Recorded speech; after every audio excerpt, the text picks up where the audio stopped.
Muy buenas a todos, damas, caballeros y especímenes peliculeros, y bienvenidos un día más a Punto de Giro. Qué placer volveros a saludar, teníamos muchas ganas de veros en el programa de hoy, porque hoy os traemos una película del 2018. Os traemos Los Hermanos Sisters, del director Jacques Audiard, y una película en la que tenemos un reparto maravilloso, encabezado por Joaquín Phoenix y por John C. Reilly, y donde también contamos con las participaciones de Hammett, que es un actor que ahora mismo está poniéndose muy en boga. Este apellido se empezará a sonar por muchas películas y muchas series americanas, y también con nuestro querido Jake Gyllenhaal. Como sabéis, siempre al principio de cada programa, pues os vamos a introducir un poquito en la sinopsis de esta película para que tengáis una idea más o menos clara. En este caso, Los Hermanos Sisters se tratan de dos hermanos que viven en el mundo del salvaje oeste, donde sobreviven como asesinos a sueldo.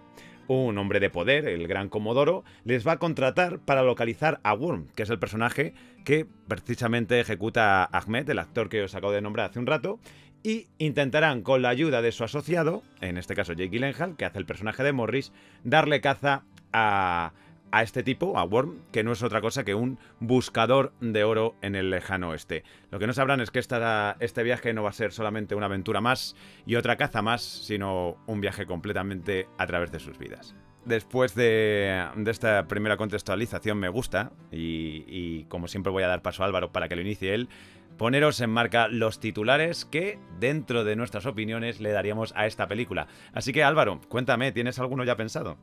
Pues muy buenas. Mi titular para esta película es una genial humanización del género western.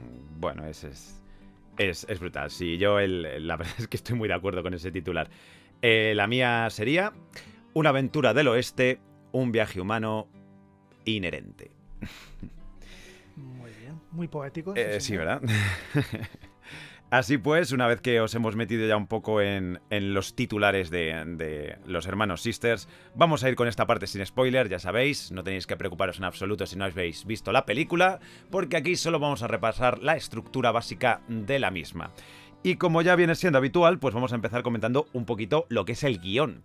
El guión de Scissor Sister, o de Sister Brothers, porque últimamente no sé por qué digo Scissor Sister, me viene a la memoria, no sé si Álvaro también la habrá visto, La pajarería de Transilvania, Correcto. Y la tengo ahí siempre, ¿sabes? Me da por cantar la canción.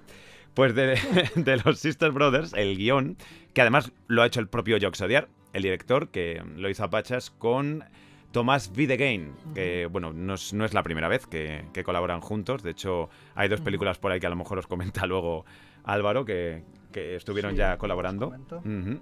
Y es un guión en realidad muy sencillo y muy funcional. La verdad es que obedece y funciona con total precisión. Tiene unos puntos de giro que están muy bien colocados, muy bien emplazados, lo que hace que todas las transiciones sean bastante naturales. Y en cuanto a los diálogos, pues la verdad que se van ejecutando de una manera muy humana. Es un poco, tiene que ver con el titular que dabas tú antes, Álvaro, y es que nos hace entrar en el mundo del oeste a través de unos diálogos construidos de una manera que parece que podría ser la persona que vive debajo de tu casa, el que está hablando con su hermano, ¿no? Es lo que lo naturaliza más. Sí, yo lo que diría del guión, que tiene mucho que ver con lo que he dicho en mis titulares, es que aunque esta película tiene unas claves muy apegadas al género western, que es el que desarrolla, sí que me ha gustado precisamente por lo que has dicho, porque humaniza mucho a los personajes, una cosa que vamos a ir viendo sobre todo en la parte con spoilers.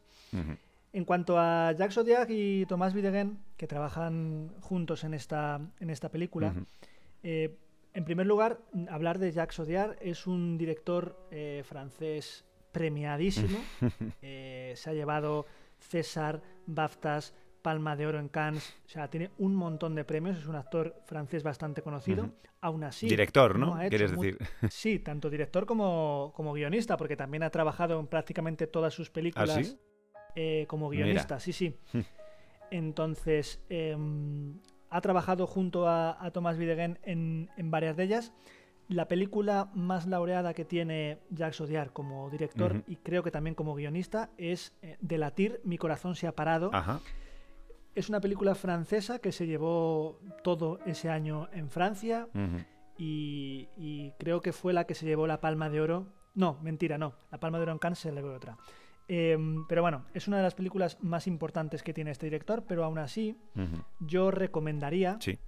dos de ellas, que es, la primera de ellas, Un profeta, y la segunda, Un profeta, la vi hace mucho tiempo, no recuerdo muy bien, es sobre las rencillas que hay dentro de una cárcel entre la mafia de Córcega y creo que eran musulmanes o así, no recuerdo muy bien su argumento, pero sobre todo me gustó mucho de Óxido y Hueso. Ah, esa es muy conocida, es muy nombrada. Sí, es una película que está protagonizada por Marion Cotillard y por una orca. ¿Cómo? Por una orca, sí, una ballena. Y no digo más. Es Liberata Willy modo filosófico. Sí, sí, sí. Muy dura. Es una película muy dura y que yo recomiendo encarecidamente. Interesante. Bueno, pues si ya hemos hablado tanto de Jacques Audiard, casi no dejamos nada para la dirección. Ya has hecho una presentación muy detallada. Obviamente todo el palmarés del que has estado hablando de este director se transmite en esta dirección también. Yo creo que es una dirección muy buena, que no se da mucho en florituras, pero sin embargo es como que va muy en evolución. Al principio sí que vemos quizás técnicamente una grabación más clásica de plano contra plano, pero también vamos viendo como poco a poco se va dando el permiso de desarrollar planos más creativos, que además ayudan muchísimo a contar las situaciones que están pasando y a empezar a focalizarlo desde un punto de vista no solo ya más subjetivo, sino también mucho más original y visualmente más impactante. La verdad es que una de las cosas que más me han gustado de esta dirección, aparte de lo que has dicho, es el ritmo que tiene la película. Oh, sí. Me parece un ritmo excelente porque es capaz de tomarse su tiempo, como hace el género western en personajes, en situaciones, etcétera, etcétera, pero no caer en el tedio. Y me parece algo que honra a esta película y que además creo que es muy difícil, puesto que esta película no se centra en los momentos de acción, sino que apoya toda la dirección en los diálogos y por tanto, ya que podría caer en ese tedio, al ser diálogos mucho más pausados y demás, pero el ritmo, tanto el interno como el externo de la película, logran que siempre te mantenga un poco en un ritmo que sí que es verdad que es pausado, pero en ningún momento se hace larga ni... No, la verdad es que es muy dinámica. Yo creo que ahí contribuyen tanto la dirección como la interpretación. Hablábamos antes de que el guión ayuda a que a través de cómo está escrito todo funcione, y si además la interpretación acompaña y está defendiendo la dirección y los diálogos que tenemos, pues ya creo que eso hace que el dinamismo sea obvio y además, incluso aunque te estén desarrollando de una forma un poco más dilatada partes de la historia, estés enganchado a ella constantemente. En este caso, pues John C. Reilly, que además ha sido productor también de esta película, es el que nos presenta al personaje protagonista, a Eli Sister. Y es un papel que creo que es el más destacado de toda la película, en mi opinión. Fíjate que tenemos ahí a Phoenix haciendo de su hermano, de Charlie Sister, o a Jake Gyllenhaal, ¿no? Incluso el propio actor Ahmed que nombraba antes, que es el que hace a Worm, están muy bien. O sea, son actuaciones más que correctas, diría yo. O sea, están en un nivel muy interesante. Sí. Pero toda la curva de personaje que vemos en John C. Reilly y qué bien la trabaja en cada una de ellas y las escenas que tiene, especialmente las que está él solo, creo que es indiscutible con respecto al trabajo de los demás. Hace un trabajo brutal C. Reilly, porque además consigue que ese magnetismo que tiene Joaquin Phoenix en todas sus películas y haciendo cualquier personaje de los que haga, no ensombrezca la interpretación de Reilly, aunque compartan muchas escenas. Entonces, y además, incluso hablando de personajes, el personaje de John C. Reilly sí que está como en intensidad, está más bajo que el personaje de Joaquin Phoenix, pero aún así no pierde fuerza. Me parece un trabajo de los que yo he visto de este actor de los últimos años, Sí, yo estoy acostumbrado además a verle más en papeles secundarios y aquí que está de protagonista, creo que lo aborda, la verdad. Está muy, muy bien. Acompañándole siempre tenemos todo el juego visual. En el apartado visual y en fotografía, la verdad es que está muy cuidada. Hemos de decir que aquí todo lo que es la la parte de fotografía, tenemos a un director o el encargado que yo apenas lo conocía, la verdad, y sin embargo cuando empecé a investigar sobre él, pues aluciné, porque por lo visto tiene muchísimos premios también. Y es un tipo que ha trabajado bastante, aunque es verdad que ha trabajado más en Francia que en otros sitios, que es Benoît Devy. Y sobre todo, si hay algo que me ha llamado especialmente la fotografía, por ser un poco concreto, es cómo juega mucho con la oscuridad, ¿no? Tanto en exteriores como en interiores, sabe exactamente cómo jugarla sin necesidad de una luz artificial que rellene o que complemente, lo cual lo hace mucho más, no sé si decir duro, pero sí mucho más cercano, ¿no? Y sin embargo, no pierde nada de nitidez. O sea, juega igualmente a si la oscuridad es en un interior, sabe si el interior tiene que ser más nítido o menos, dependiendo de la situación en la que se hallen. Ya lo veremos más tarde cuando nos metamos con spoiler. Pero es que en exterior, incluso en plena noche, consigue que no solamente funcione, sino que además aporte, que te lo haga sentir casi como si lo pudieras tocar con las manos. Correcto. Primero, decir que aparte de lo que has dicho, que ahora diré alguna cosita de Benoît Devy, también destacar la ambientación que tiene esta película, que también está dentro de este apartado visual, porque me parece que consigue, como tú decías, tanto en exteriores como en interiores, aparte de esa fotografía y esa iluminación, el diseño de producción me parece que está muy cuidado, más aún para ser una película no de gran presupuesto, y en todo momento te sumerge en esa mediados del siglo XIX con esos buscadores de oro y todo ese ambiente del salvaje oeste sucio, pero a la vez también muy atractivo. Sí, te provoca curiosidad, desde luego. Pues este director de fotografía, como tú bien decías, ha trabajado muchísimo más en Francia. De hecho, no sé si conoces al director francés Gaspar Noé. No. Es un director bastante controvertido y tiene 5 películas únicamente, y en 4 de ellas, las 4 últimas, ha trabajado con Benoît Devy como director de fotografía. Mira. Este director de fotografía trabaja muy bien con Gaspar Noé porque ambos les gusta mucho una temática muy turbia, con iluminaciones muy naturales, expresivas, muy relacionado con violencia, sexo. Es verdad, tenía la película esta de Love, me está viniendo, poco... no sé si será con ese director. Sí, tiene tanto la película Love, y la última que han hecho es Clímax. Ah, la de Clímax, claro. Tanto Love como Clímax ya te da una idea de por dónde va este director. Y Benoît Devy maneja perfectamente la luz, porque además en una de las películas, creo que es en Irreversible. Eso te la iba a nombrar justo ahora, porque sí que fue muy polémica. Sí, fue la primera que trabajó con Gaspar Noé. Gaspar Noé le dijo que él quería rodar escenas con movimientos de cámara de 360 grados. Y eso implica que no puedes poner focos. Claro. Porque claro, si pones focos de iluminación y de repente haces un paneo de 360 grados, o bien tienes a alguien moviéndose, o no puedes poner foco. Entonces, a partir de ahí, Benoît Devy desarrolló esa técnica de iluminación natural para no tener que poner ningún tipo de foco y que todo funcione con la luz de la propia escena. Y esto se ve muy claramente también en esta película. La verdad que es un trabajo que luce, o sea, llama la atención. Desde el principio está muy bien. Sí. Y luego, bueno, pues para terminar tenemos que hablar también del apartado sonoro, porque creo que igual que comentábamos antes que la dirección tiene un crescendo, creo que la banda sonora parece o se desarrolla de una forma muy similar. Es decir, al principio es como que va acompañando sin llamar demasiado la atención. Además utiliza mucho piano metal en todo lo que es la parte de orquesta, que recuerda además en muchas ocasiones a ese sonido del oeste, ¿no? Incluso hay algún banjo por ahí metido. Sí. Y va pues como acompañando un poco las acciones, sobre todo cuando estamos viendo más planos generales o en mitad de los viajes. Pero a medida que va pasando la película, sí que es verdad que se va complicando, va siendo una composición ya más elaborada, más melódica, hasta llegar a un momento en el que cobra total protagonismo al final de la película, que ya hablaremos de eso también. Sí. Bueno, pues el compositor es Alexander Desplat. Desplat, claro. Es inmensamente conocido, o sea, también está súper premiado. Tiene 2 Globos de Oro, tiene 3 BAFTA, tiene 2 Grammy, tiene 3 César, 2 Oscar. Tiene 2 Oscar. Que no, eso es un parar, no, o sea, es un no parar con él. Sí, los 2 Oscar lo tiene por La forma del agua en 2018 y por Gran Hotel Budapest de 2014. Estuvo nominado por Imitation Game, por cierto, que no lo sabía y lo vi hace poco también. Sí.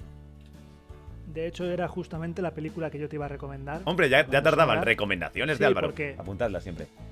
Porque es que me parece esa banda sonora que no...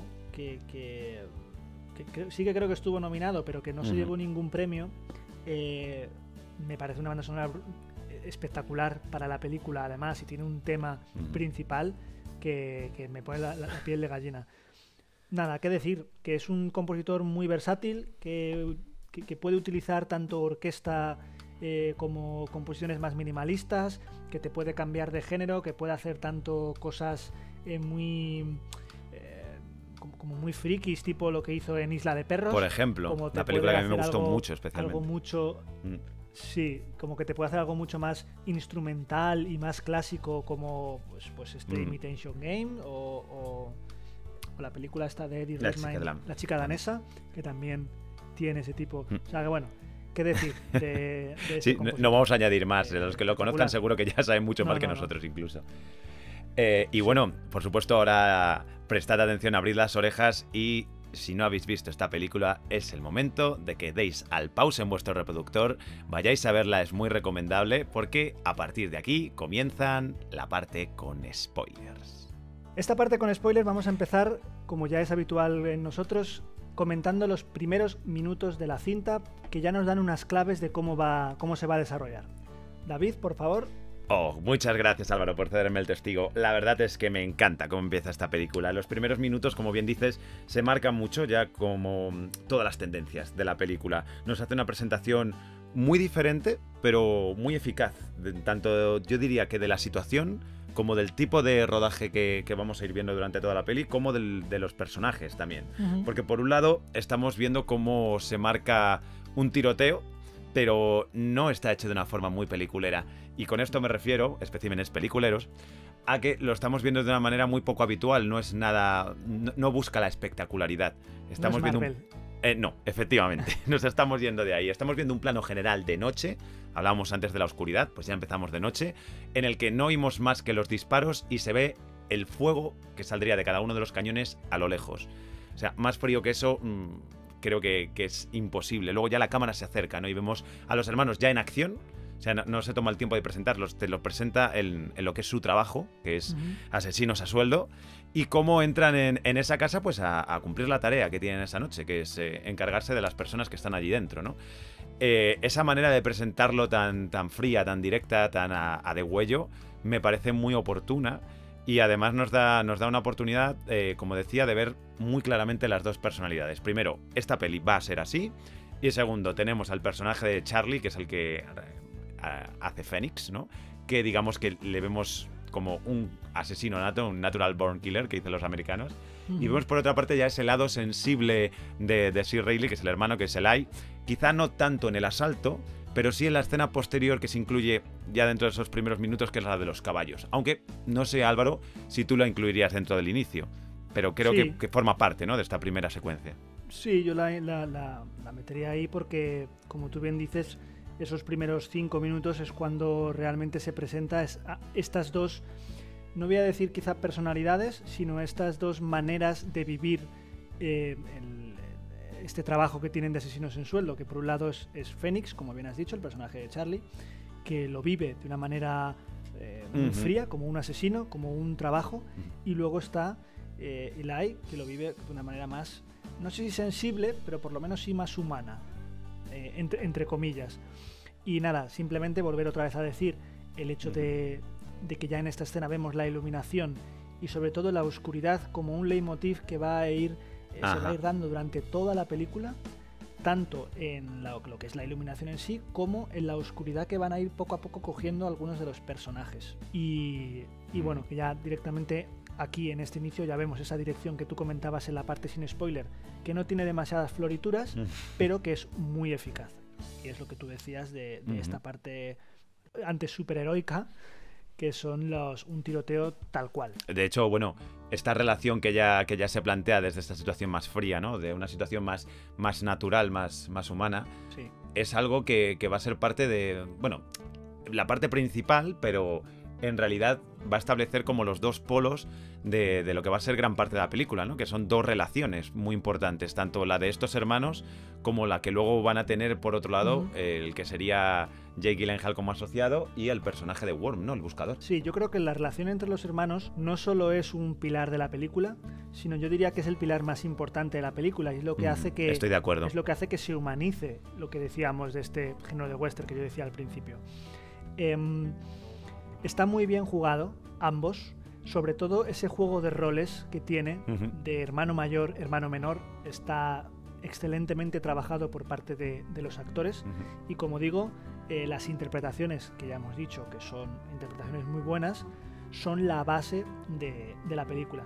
Y luego por otro lado, como tú decías, está la relación del otro grupo, de la otra pareja, que son los buscadores, yo os he llamado los buscadores, el personaje de Worm y el personaje de Morris, que creo que es un poquito más apresurada, digámoslo así. La relación está contada de una manera más apresurada y lo que hace es que haya por momentos que yo no me crea, no sé si te ha pasado a ti también, ese cambio de actitud de Morris hacia Worm, porque recordemos que Morris es también socio de Eli y de Charlie y que le ha contratado también el Comodoro para localizar a este tipo y decirle a Charlie y a Eli dónde claro, está.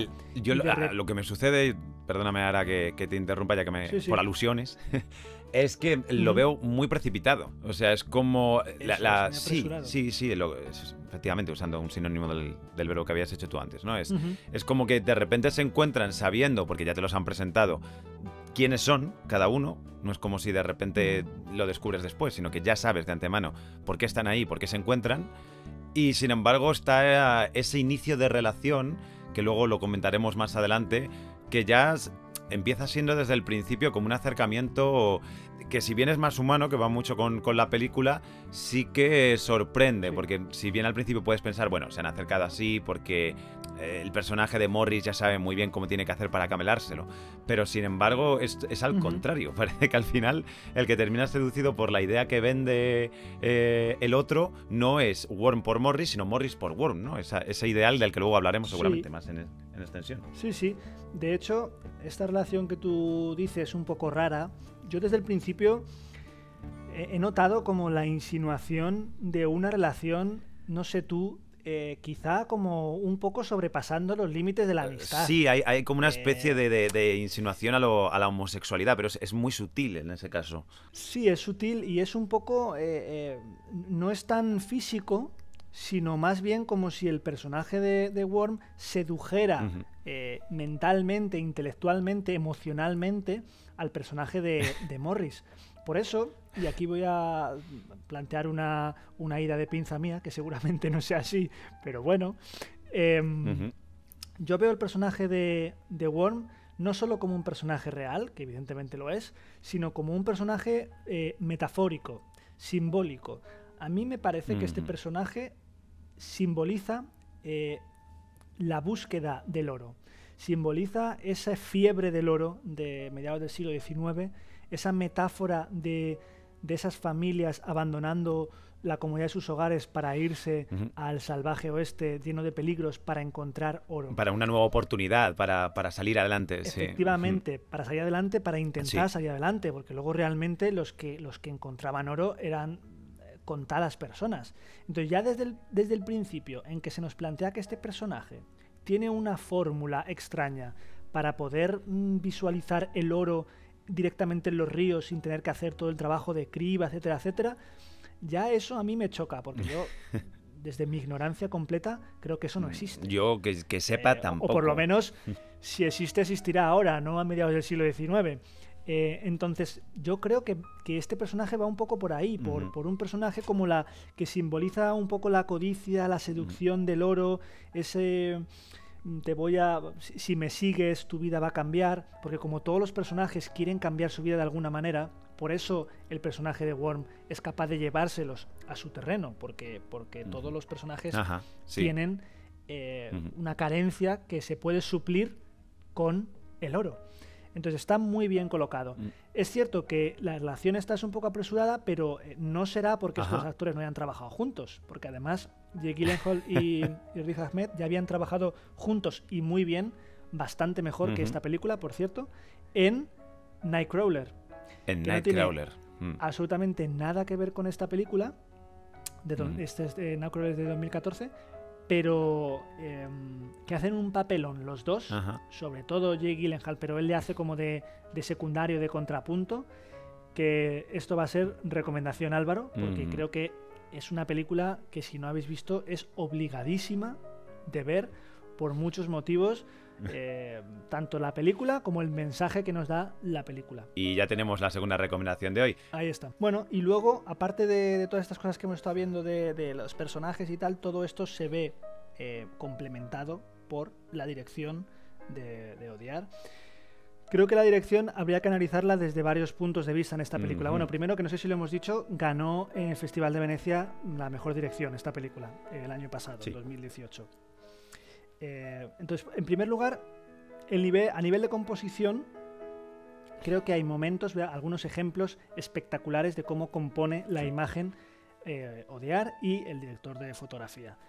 Yo no sé si recuerdas el momento en el que Jake Gyllenhaal coge preso a Worm por primera vez, que hay un interrogatorio en la habitación. En la habitación de lo que parecía un hostal, ¿no? Una especie de pensión. Esa escena, con esa composición de planos, con esa iluminación, con ese contraluz de Worm en la oscuridad y Morris, un plano mucho más corto, un poquito picado, con toda la luz en la cara. Me parece una composición brutal y que además dice mucho. Jake Gyllenhaal está justo atrás, ¿no? Quiero recordar. Está como sobre la cama, ¿puede ser? Él está sentado en la cama, sí, y el otro está en una silla medio de espaldas. No sé si era de espaldas o de perfil, no recuerdo exactamente cómo. Pero lo que decía, que esa escena ya te da a entrever que Jake Gyllenhaal va a ir del lado luminoso, donde está en esa escena, al lado más oscuro, que es donde está el personaje de Worm. Y luego hay varias cositas, varios juegos de cámara que hace el director, sobre todo, y los que más se notan son los momentos de plano mirando a cámara. Hay un par ahí, ¿eh? Hay un par, porque yo ya he visto, hay un par. Puede que haya más, pero claros hay dos. Que pueden o no sacarte un poco de la película. Esto ya cada uno tiene su opinión. Yo, en mi caso, no me sacaron mucho, pero yo reconozco que, vistos de manera aislada, son un poquito raros. Pero bueno, a mí me parece como toques así brillantes. En primer lugar, el primero que vemos es el de Joaquin Phoenix, que sucede cuando están en San Francisco y recuperan el rastro de Morris, que ya ha huido con Worm. ¿Cómo es ese plano? Pues es un plano medio corto, en el que vemos todo lo que está detrás completamente en negro, en completa oscuridad, iluminado con una iluminación muy natural. Joaquin Phoenix hablando directamente a cámara, algo como si fuese prácticamente como un interrogatorio o una rueda de prensa, algo así, como si estuviese contando, y creo que sirve para explicar la elipsis que va a hacer el director a continuación, que es explicar cómo recuperan otra vez el rastro de Morris.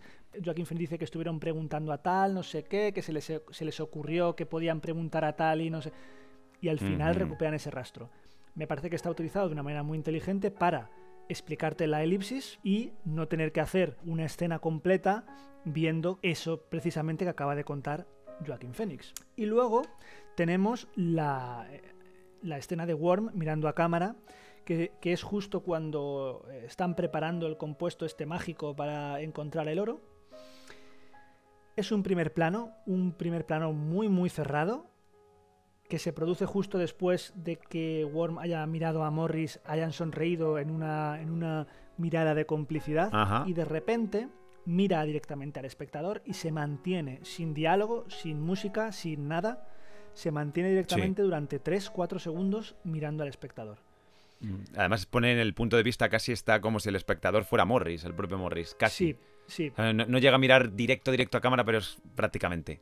A lo mejor hay 2 grados de diferencia en cuanto al ángulo. ¿Cuál es mi interpretación? Pues en primer lugar, si tenemos en cuenta esta pirada de olla que he dicho, de que me parece que es un personaje metafórico, simbólico, pues en primer lugar para mí es la búsqueda de la complicidad con el espectador, en tanto en cuanto está hablando con el espectador diciendo, mira, ya han caído en mis garras, ya están los 3 personajes que se han unido a mí, ya van a hacer lo que yo he estado pidiendo desde el principio y que yo digamos que les he llevado hasta aquí. Ajá. Y por otro lado también me parece una especie de desafío al espectador, en el sentido de va a pasar algo malo, que el espectador todavía no sabe, pero va a pasar algo malo y ni vosotros ni nadie va a poder parar esto. Entonces me parece así como eso, como que ese plano está ahí simplemente para decirle al espectador que ese viaje de los tres personajes hacia la codicia, hacia el oro, hacia Worm, que por cierto Worm significa gusano, no lo perdamos de vista. Sí, lo que pasa es que, bueno, en el personaje está escrito con A y es con O, ¿no? En realidad, pero puede ser una alusión, directamente. Podría ser una alusión. Entonces, y es una invitación, como tú dices, a esto. De hecho, es un poco el os tengo aquí. Efectivamente. ¿Sabes? No solo a los personajes, que ya los tiene, porque sino están todos como locos en el río, sino al espectador. Eso es. Creo, al final, Worm creo que no deja de ser un símbolo más. Un símbolo más de los que tenemos en la película, que tenemos varios y que seguro que alguno quieres comentar. Sí, bueno, quería terminar de comentar simplemente algo que ya apuntaba un poco antes, pero que he preferido que terminaras de hablar de este segundo plano, sobre el primero, el de Joaquin Phoenix, que a mí me sorprendió bastante en el momento, por la manera en que realiza la elipsis que tú comentabas, pero también porque luego no lo vuelve a reutilizar de esa manera en ningún momento. Entonces, quizás ahí me chirrió un poco, ¿sabes? Me produjo un extrañamiento porque quizás en el momento en el que él mismo va a hablar con su hermano, que está los dos con los caballos, le podía explicar lo mismo sin necesidad de utilizar ese recurso. Sobre todo teniendo en cuenta que no lo vuelve a utilizar. Pero, bueno, es algo que es una opinión muy personal, la verdad. Ya. Bueno, sí, eso ya es un poco más sobre gustos, pero sí, entiendo lo que quieres decir perfectamente. De todas maneras, bueno, esta película ya la has anunciado tú, está llena de símbolos y tú hablas de Worm como símbolo como tal, y yo quería sacar un poco a la palestra otro símbolo que creo que es muy potente. En este caso tiene que ver con el personaje de Eli, de Sir Rayleigh, que es el chal rojo que lleva. Es un chal que lo marcan además en muchas escenas durante... Bueno, pues, lo marcan las suficientes como para que ya en la segunda te empieces a fijar mucho en él, ¿no? Es rojo, es muy curioso, ¿no? Porque está vinculado mucho con la parte emocional, con esta parte que marca mucho el personaje de Rayleigh, porque él ahí es una persona que tiene un conflicto emocional muy potente con su trabajo y con el tipo de vida que le gustaría llevar. De hecho, se supone, no te lo llegan a decir, pero hay un momento en el que está hablando con Fénix que le habla sobre, bueno, este pañuelo te lo ha dado una mujer, quizá pensaste en tener una vida un poco más tradicional, ¿no? Con ella, aunque no te dicen muy bien con quién ni por qué, pero él sí lo guarda un poco como símbolo de eso, ¿no? Como el símbolo de una vida que podía haber sido más tranquila, más reposada, ajena a tanta sangre, pero sin embargo el pañuelo sigue siendo rojo, ¿no? De alguna manera. Y cómo lo vemos además durante toda la película, la evolución que tiene con él, cómo lo lleva siempre con él, y cuando surge el encuentro con Morris y Worm, un poquito antes, justo en el momento en el que ellos les pillan por sorpresa mientras duermen. Sí. Es el último momento en el que le vemos y en el que tiene incluso una, digamos, se va a hacer una polución nocturna con el pañuelo después de olerlo un poco, porque es una vinculación también con esa parte de necesidad pasional que no tiene, que por cierto, antes anuncia ya con una de las escenas que me pareció más preciosa de toda la película, en el momento en el que contrata a una prostituta para que ella haga el papel de la mujer que le ha dado ese pañuelo y no quiere nada más con ella, ¿no? Y a ella le parece tan extraño que incluso lo termina negando, pero es una escena sublime a nivel de interpretación y a nivel simbólico también. Sí, además esto que comentabas de esto sexual que tiene el pañuelo en esta última escena, no olvidemos también que el rojo, este símbolo como color, también denota mucha sexualidad. A mí me parece que es un símbolo muy chulo porque tiene mucho poder debido a que sabemos muy poco de él. Sí. Esto es una cosa que normalmente en el cine no se suele utilizar mucho, pero hay muchas veces que el desconocer el origen y el desconocer algo le da mucha fuerza. Sí. No sé por qué me ha venido esto a la cabeza ahora mismo, pero desconocer el origen de Joker, por ejemplo... Gran clásico del momento. Creo que le daba mucha fuerza. No quiero decir que no me guste conocerlo, pero cuando un personaje no se sabe bien su origen, no sabe dónde viene, de dónde, pues eso, si está bien escrito, ¿vale? Otra cosa es que esté mal escrito y que que ese origen no se diga, pero que tampoco le dé fuerza al asunto y que simplemente sea porque el escritor no ha tenido el tiempo o las ganas de escribir el origen. Pero en este caso, en el caso del pañuelo, creo que podía perfectamente habernos explicado quién se lo dio, cómo se lo dio, por qué le tiene tanto cariño, pero no lo hace. No lo hace, ¿no? Y creo que eso le da mucha fuerza como símbolo. Claro, porque no la asocias ya a una persona, claro, es lo que representa más allá de la persona que se lo haya dado. Eso es. Y además también, en el momento en el que desaparece, simboliza también muy bien que el personaje de Eli ya va a pasar hacia el otro lado, ya va a empezar a ser por el oro, por Worm, y por tanto ya ese pañuelo, que yo sepa, desaparece. No vuelve a aparecer en toda la película. Sí, no lo volvemos a ver. Yo creo que tampoco sale en ningún otro momento. Es muy potente, ¿no? Por eso digo que nos hace que nos fijemos en él para que luego se nos haga todavía mucho más llamativo que ya no está, ¿no? Que ya está en otro punto también el personaje. Pero vamos, justo es que a partir de ahí creo que podemos hablar del primer gran punto de giro, quizás. Bueno, para mí el primer punto de giro está un poco antes.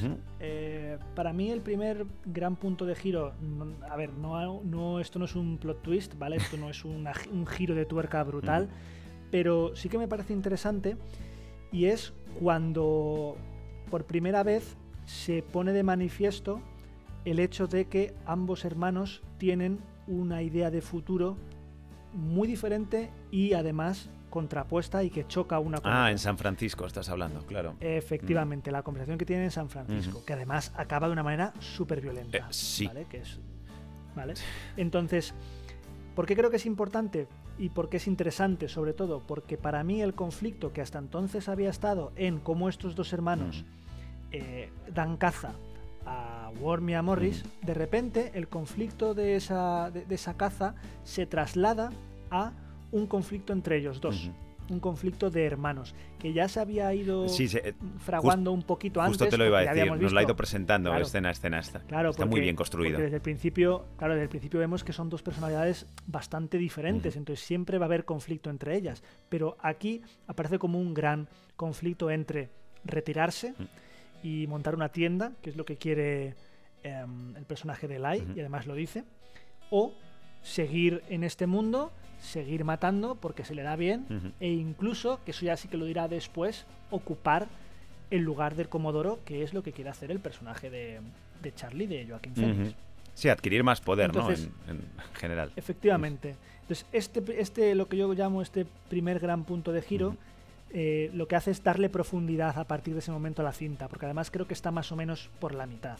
Le da profundidad a la trama, por lo que he dicho, le da profundidad a la relación entre los hermanos, y le da profundidad a lo que luego será el desenlace de la película, que será precisamente el ver cómo este gran conflicto se resuelve, porque se abre una redención para los dos, ¿no? De alguna manera. Claro, y porque el otro conflicto de la búsqueda y de encontrar a Morris y Ahmed se va a resolver dentro de poco, entonces tiene que quedar un conflicto por resolver, que finalmente es este, y que ya veremos cómo es ese desenlace cuando lleguemos al final de la película. Muy bien, pues creo que va siendo hora de hablar un poquito de... ya que ya has retomado este tema, Álvaro, del punto de giro y cómo lo has retraído un poco más para atrás, porque justo os iba a comentar yo toda esta parte en la que ellos se encuentran, ¿no? Las dos parejas principales de la peli se encuentran, pero creo que está muy acertado este comentario que Álvaro nos acaba de hacer sobre cómo hay un punto de giro bastante evidente justo antes, ¿no? En esa confrontación de lo que ya veníamos anunciando durante toda la película entre los hermanos. En el momento en el que termina justo todo el simbolismo del chal rojo, que es la última noche que pasan solos Ella y Charlie como hermanos, y es cuando les sorprenden los personajes de Worm y Morris, cambia. De repente hay un cambio muy brutal, no solamente porque de repente ya las dos parejas, que una está buscando a la otra, se encuentran y pasan a vivir una aventura juntos, sino porque también supone un cambio para bien de los cuatro en este caso, porque tal y como decías antes, Álvaro, y creo que muy acertadamente, todos están completamente seducidos por esta idea, o acaban completamente seducidos, mejor dicho, por esta idea de ambición y de poder que supone la posibilidad de utilizar el invento de Worm para conseguir todo el oro que quieran de la forma más sencilla, con el peligro del producto que utiliza, pero verlo tan fácil es lo que creo que hace que los cuatro se pongan todos a uno, ¿no? Y entonces, de repente, vemos cómo hay un abandono de este género de la persecución que habíamos visto hasta este momento, mucho más del oeste, ¿no? Más clásico, y nos vamos a uno más intimista, en el que de repente vemos como mucho más descarnado a cada uno de ellos. Les vemos como más en esos deseos internos, esas necesidades, esas luchas que cada uno tiene con lo que desea y con lo que está viviendo en realidad, ¿no? Sí. Y como al final, al apostar por el oro y dejarse llevar por la codicia que Worm representa, como incluso solamente con la escena en la que vemos cómo funciona el producto y están los cuatro, que es donde entra ese plano que comentabas tú también antes. Sí. Vemos cómo acaban, ¿no? Cómo acaba siendo su perdición por el hecho de querer usar más y sacar más, y al ser un producto tan altamente peligroso acaba prácticamente con casi todos ellos. De hecho, el único que sale completamente ileso es precisamente el que nunca quiso ese tipo de vida, ¿no? Que es el personaje de C. Reilly. Pues sí, a partir de esta unión de los cuatro, como tú bien decías, y este cambio de género, entre comillas, para que nos entienda el público, que no es que de repente ahora sea comedia, sino simplemente cambia el ritmo completamente, y se ven estos cuatro personajes, como tú bien decías, frente a frente, contándose y expresando con palabras todos sus temores internos, y les vemos como cuatro personajes frente a la hostilidad de este mundo que era peligroso, y ello se demuestra en lo que yo he llamado el incidente. El incidente. Cuenta. En primer lugar, me gusta mucho cómo están, no tanto ya lo que sucede cuando el personaje de Charlie de repente se vuelve ciego por esa codicia y intenta, empieza a tirar ese producto que es muy corrosivo, y entonces acaban como acaban. Me interesa más el después. Me interesa más cómo Jack Zodiac graba las muertes.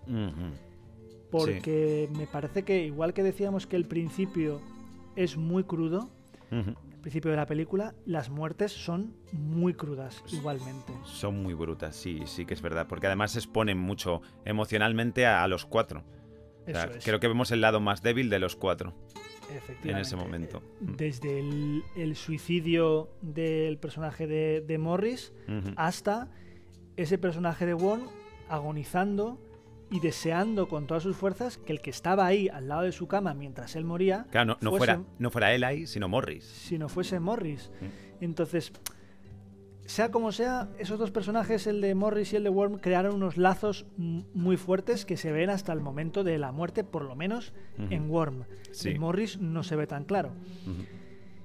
Tras ese incidente empieza la huida, que digamos que es como otro cambio de género. Digamos que toda esta parte que viven los cuatro en esta orilla del río sería como un microcosmos dentro de esta película, y ahora volvemos a lo que sería un cambio de género, que sería de nuevo esa huida, esa persecución, los hombres del Comodoro persiguiéndoles. O al menos eso es lo que esperaríamos. Efectivamente, pero no. Pero no.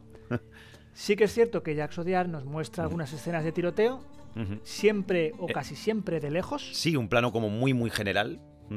Un gran plano general, digamos, y a ellos de fondo. De nuevo un poco como al principio, ¿no? Como esos tiroteos iniciales. Efectivamente. Luego también nos muestra una cosa muy interesante, que es un cambio de roles de los dos personajes principales, porque de repente Charlie, después de perder el brazo y después de estar destrozado, se convierte en el personaje más humano, y el personaje de Reilly tiene que asumir el papel que tenía antes su hermano, que era el de asesino, matando a los hombres que manda el Comodoro a arrestarles. Entonces, me parece interesante ese cambio de rol. Pero cuando ese cambio de rol tú te esperas que ya va a ser durante toda la película y que va a haber una huida, persecución tal, de repente el destino, que en esta película nunca había ido a favor, por lo menos, de estos dos personajes, decide por ellos y les favorece. De manera que el Comodoro muere, de muerte natural, y por tanto... Por cierto, interpretado por Rutger Hauer, que gran clásico. Efectivamente, que no sé si le pagaron como figuración, porque no dice nada, no. Y aparece de lejos al principio, mirando por una ventana, y luego ya metió en la caja de pino, sí. No sé... Y bueno, que la muerte del Comodoro hace que de repente no tengan que huir. Entonces ahí finaliza ese conflicto y pasamos a tener en cuenta el otro conflicto que yo ya había comentado cuando hablaba del primer punto de giro, que es estos dos personajes, ver cómo finalizan y ver cómo las dos curvas además convergen. Claro, es que es muy interesante porque cuando vemos cómo los roles cambian completamente por dos hechos fundamentales. Es decir, por una parte el personaje de Sir Reilly hemos visto que cuando así como renuncia un poco a esa parte de vida a través del chal, como decíamos antes, ¿no? De eso que simboliza su vida más reposada o una vida más asentada, podríamos llamarlo también. Justamente, también lo vemos, por cierto, en otro símbolo muy importante, que es cuando muere su caballo. Que no lo hemos comentado hasta ahora, pero muere justo en ese momento, pero no muere porque le maten, sino porque además el caballo se va a morir. O sea, me parece una simbología bestial al pobre caballo que ya estaba ciego. Bueno, brutal la relación que tiene con él. Hablamos al principio, hay una secuencia que justo estaba recordando ahora en estas persecuciones frías, en la que veíamos la esencia más emocional del personaje de Eli, porque después del primer tiroteo sale ardiendo un establo lleno de caballos y lo único que se preocupa es porque los caballos estén bien. Vemos incluso una escena brutal de un traveling de un caballo en llamas corriendo por el bosque y como al personaje de Charlie no le importa un carajo, dice, solo son caballos, pero sin embargo el de Reilly está muy afectado. Entonces el caballo con el que ha vivido todo ese tiempo, que al final se vaya a la muerte, es como un punto y aparte, ¿no? De vale, no es por aquí, ¿sabes? O sea, algo tiene que morir en mí para cambiar. O sea, que ahora en este momento en el que de repente ya había renunciado a todo eso para ponerse en manos de la ambición de Worm, y eso también se va al garete, el personaje de Charlie pierde el brazo por el ácido, con lo cual la mano que dispara, como él bien dice, la mano de su trabajo, su herramienta, ya no la tiene que ser el protegido y él tiene que pasar a ser el protector. Gracias a ese cambio del destino que tú muy bien comentabas, en el que de repente... Vale, tú querías ocupar el lugar del Comodoro, no te preocupes, yo me voy a cargar a los que el Comodoro mande y ahora me voy a cargar al Comodoro también y nos vamos a quedar en su puesto. De repente el Comodoro ya está muerto, que en algún punto le remueve porque acaba metiéndole un puñetazo en plena caja de pino, que casi le tienen que sacar de allí al personaje de Eli. Y es como, bueno, pues ¿qué nos queda? Ya no necesitamos coger el puesto de este hombre, ya no estamos amenazados de muerte. Vamos a intentar retornar al origen, ¿no? Entonces ahí de repente el personaje de Fénix, vemos esa parte más humana de por favor cuida de mí, y después de cuidar de él, de repente dice ya no hace falta, no está el Comodoro, vamos al hogar, vamos a ese mundo donde la primera protección que recibimos podemos volver a encontrarla, pero lo que se encuentra allí, al menos de primeras, es muy interesante, pero no es precisamente muy acogedor, ¿verdad? Sí. Bueno, un matiz simplemente a lo que has dicho de esta conversión de las curvas. Me parece muy interesante que finalmente Eli asuma este papel de salvador, que además había sido un conflicto interno suyo durante toda la película, porque no sé si recuerdas que uno de los traumas que tiene el personaje de Eli es que fue su hermano pequeño, Charlie, el que mató a su padre, y que debería haber sido él, porque el padre les maltrataba, debía ser un pieza también el padre. Bueno, de hecho, hay un momento que le dice, que el personaje de Charlie le dice, hombre, no olvides que llevamos la sangre del que llevamos, y nuestro padre estaba volado. Por eso se nos da también nuestro trabajo, ¿sabes? Entonces, que Eli al final se convierta en ese salvador / asesino, que ya no tiene que ser asesino porque el destino ha jugado a su favor, que Charlie se redima y que al final sea el salvado. Me parece muy interesante que este viaje que cada uno había empezado al principio de la película desemboque en su destino natural, porque realmente no hay ningún giro, no es que digamos, esto no me lo esperaba, pero tienen un buen cambio. Tú ves perfectamente el cambio que ha habido de los dos personajes del inicio de la película a ahora. Que esto es una de las cosas que yo criticaba hace un par de semanas con The King. Que si no habéis visto nuestro programa, ya lo podéis estar viendo. Es un buen momento. Colgado también. En el que yo decía que el personaje que interpreta Enrique V, su viaje de personaje me parecía poco interesante porque no había ningún cambio interno importante. Estos son cambios internos importantes. Son muy bestias, de hecho, pero además muy bien llevados. Es que han trabajado tan bien el viaje de cada uno que la curva que crean es perfectamente creíble desde fuera. Por mucho que sea muy brusca, es muy creíble. Claro, por eso decía que este final es natural, es un destino natural que les lleva, como tú bien decías, a ese lugar donde está la primera persona que les protegió en su vida y que nos protegió a todos, que es nuestra madre. Y que le recibe con un rifle, que es maravilloso. Esta secuencia final es genial, porque lo primero que, a nivel de dirección, lo primero que vemos a los dos hermanos es en un plano general muy lejano y por otro lado a la madre en un plano medio. Esto ya nos da a entrever a nivel visual de la lejanía que existe entre los hijos y la madre. Total. Pero luego poco a poco se van acercando y poco a poco ese plano se va cerrando cada vez más. Y luego ya dentro de la casa, a nivel de dirección también, ese falso plano secuencia recorriendo las estancias de la casa, enseñándonos escenas de la vida cotidiana de estos tres personajes, en el que no hay diálogo, en el que... Pero es que no hace falta. Efectivamente, en el que sin ningún diálogo se ve perfectamente cómo es la conclusión de los personajes, cómo Fénix ha vuelto a sus orígenes y se ha convertido en ese... No se ha convertido, sino que ha recuperado esa humanidad, esa incluso niñez, cuando le vemos en la bañera bañado por la madre. Buah. Y el personaje de Cerrilli con esa escena final acostándose...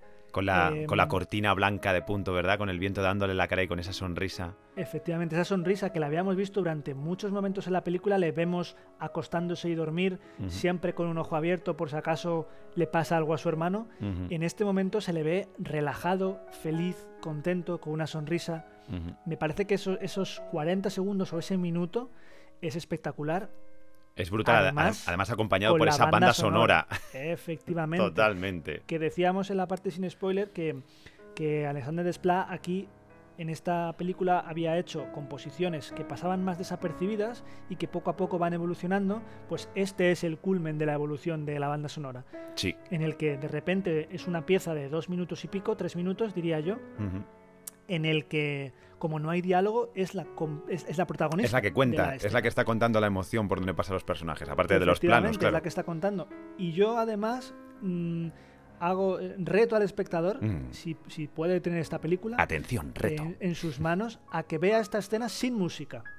Y que vea realmente lo importante que es muchas veces la banda sonora en determinadas escenas. Porque se va a dar cuenta, o quizá no, ya no lo sé, pero por lo menos a mí me ha pasado... que se siente completamente diferente, con banda sonora o sin banda sonora. Totalmente. Sí, es que cambia por... lo dejo. Sí, es que no hay más que decir, es perfectamente obvio. Pues vamos allá, conclusiones. Pues mira, las conclusiones que te voy a sacar sobre esta película es una muy clara. En cuanto la vi me di cuenta, porque creo que es una película que, pese a la calidad que tiene, que para mí es una calidad... brutal, o sea, creo que es una película con una muy buena calidad a todos los niveles. No es una película que haya pasado con mucho bombo por el circuito comercial, pese al reparto, yo por lo menos no la vi como con una gran promoción, y sin embargo es una de estas pelis que te ponen el ejemplo de que no es necesario que la película tenga que tener siempre una gran promoción detrás. Hay muchas, por suerte, para los que nos gusta el cine especialmente lo sabemos así, ¿no? Que se salen fuera del circuito, pero que demuestran que hay mucha gente dispuesta a hacer buen cine, y que aquí estamos nosotros para presentaros un poco o abriros una ventana a esas películas, ¿no? Ya que os dais cuenta que se puede encontrar buen cine en donde menos te lo esperas, y este es un muy buen ejemplo de ello. Un caso además muy humano. Bueno, pues mi conclusión es que, aparte de lo que has dicho, que estoy completamente de acuerdo, yo no soy una persona que le guste este género, no soy de western para nada. No, yo tampoco, pero es que no es un western al uso, ya lo vas a decir seguro. Claro, pero no soy de western porque, en primer lugar, no comulgo mucho ni con el ritmo, ni con la construcción de personaje de tipo western. Yo no encajo, no digo que... No, o sea, no... no lo estoy minusvalorando en ningún caso, pero yo no me veo viendo películas de Clint Eastwood, ¿vale? Pero sí que es verdad que esta película me ha llamado mucho la atención porque humaniza mucho ese género y lo acerca al espectador y lo moderniza de una manera que a mí me gusta mucho. Yo ya lo había visto esto en otra película, Sí. hace mucho tiempo, que también la voy a recomendar, Ajá. en una película del 2007 que se llama, en español se llama El tren de las 3:10, Ajá. en inglés es 3:10 to Yuma, que es una película también del oeste. También tiene este rollo un poco Más cercano, más humano. más oscuro. El director es James Mangold y está protagonizada por Russell Crowe y Christian Bale. Ostras, O sea que pues vaya repartito. cuidadito con los dos. Tienen un tour de force increíble en esa película. Y ayer cuando preparaba el programa y vi que esta película era de James Mangold, ¿sabes también a qué otra película por el tono me ha recordado tanto El tren de las 3:10 como The Sisters? Pues adelante, dime. Vale, pues otra película también de James Mangold, que además hemos visto tú y yo, que se llama Logan. Oh, no sabía, no me acordaba de quién dirigía ese rollo, esa cinta. Vale, pues es igual que sucedía con Logan, es coger una cinta de superhéroes, un personaje de cómic, y sacarlo completamente de lo que estamos acostumbrados a ver en ese género. Efectivamente, y humanizarlo y hacer una especie de western de lo que es el personaje de Lobezno. Sí, total. En conclusión, que aunque no os guste el western, de verdad, dale una oportunidad a esta película por los actores, por la dirección, por la fotografía, y aunque solo sea para después poder escuchar este programa. Y por supuesto para seguir escuchándolo, no dejéis de olvidar que nosotros vamos a seguir aquí dando caña, y si habéis llegado hasta aquí es una prueba de que realmente hay algo del cine que os gusta para empezar, y que algo estaremos haciendo también bien nosotros aquí en este otro lado. Así que no dejéis de apoyarnos. Antes de mandaros una despedida con mucho cariño, Álvaro, ¿quieres decir algo más a nuestros queridos oyentes?